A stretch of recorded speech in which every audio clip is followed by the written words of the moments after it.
bagaimana kita bisa dekat dengan Tuhan Yesus? Sebenarnya Tuhan Yesus itu tidak jauh, Dia ada di hati kita.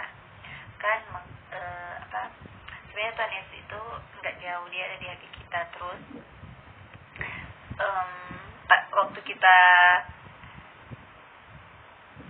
waktu kita terima Tuhan Yesus sebagai Tuhan dan Juru Selamat, terus kita terima Dia kan, terus Dia masuk dalam hati kita dan lain sebagainya.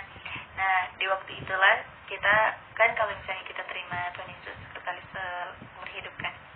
Tapi kalau misalnya kita untuk membangun hubungan iman dan lain sebagainya, proses dalam mengerjakan keselamatan itu kan, itu nggak mudah kan. Jadi harus ada penyangkalan diri. Jadi setiap hari kita melawan 3 hal.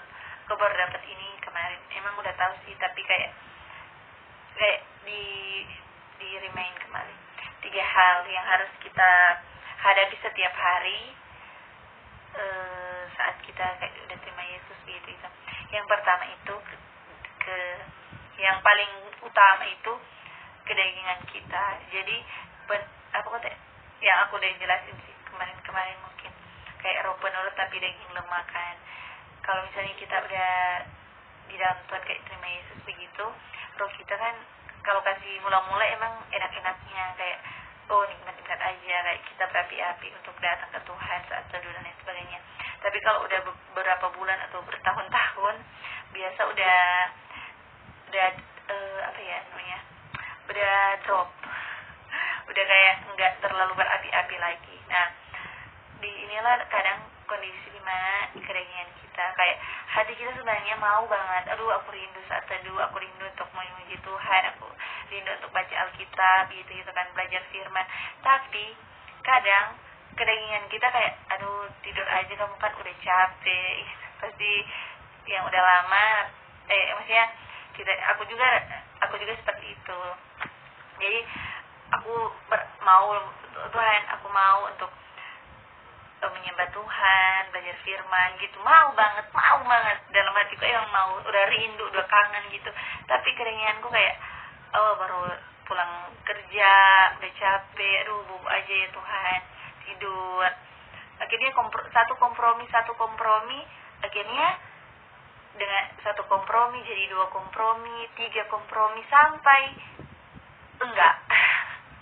Itu kan kita mau kedagingan kita. Jadi setiap hari kita akan diperhadapkan dengan kondisi itu. Pas bangun tidur pun kita udah diperhadapkan dengan itu. Apakah kita harus memilih untuk berdoa dulu baru kita beraktivitas, atau kita langsung beraktivitas dan lain sebagainya. Yang kedua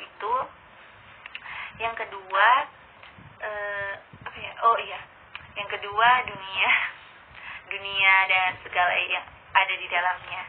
Karena apalagi kan hari ini kayak dunia semakin jahat, banyak orang yang dan lain sebagainya. Jadi kita kayak susah kan untuk mau bilang tidak atau seperti apa. Jadi kita juga harus melawan itu dan iblis dengan segala sesuatu yang iblis cari supaya damai sejahtera kita hilang, supaya kita nggak merasain lagi sukacita di dalam Tuhan. Itu setiap hari kita akan alami setiap hari. Jadi bagaimana caranya sebenarnya kita dekat dengan Tuhan? Jadi kita lawan setiap 3 hal ini. Kalau kita tahu hati kita digerakkan untuk baca Alkitab, ya baca aja, berdoa aja gitu. Karena sekali kita kompromi, itu akan berlarut-larut sampai kita merasa akhirnya jauh kan. Tapi sebenarnya kita nggak jauh, itu cuma perasaan kita saja sebagai manusia. Kalau Tuhan tetap Dia ada di sisi kita, ada di dekat kita, Dia selalu ada di hati kita. Cuman kita yang udah sudah jarang berdoa atau baca firman gitu, kita kayak malu, rasa jauh. Padahal nggak jauh, Tuhan ada di samping kita. Kalau Dia ada di samping kita, jadi Dia ada di dekat kita gitu.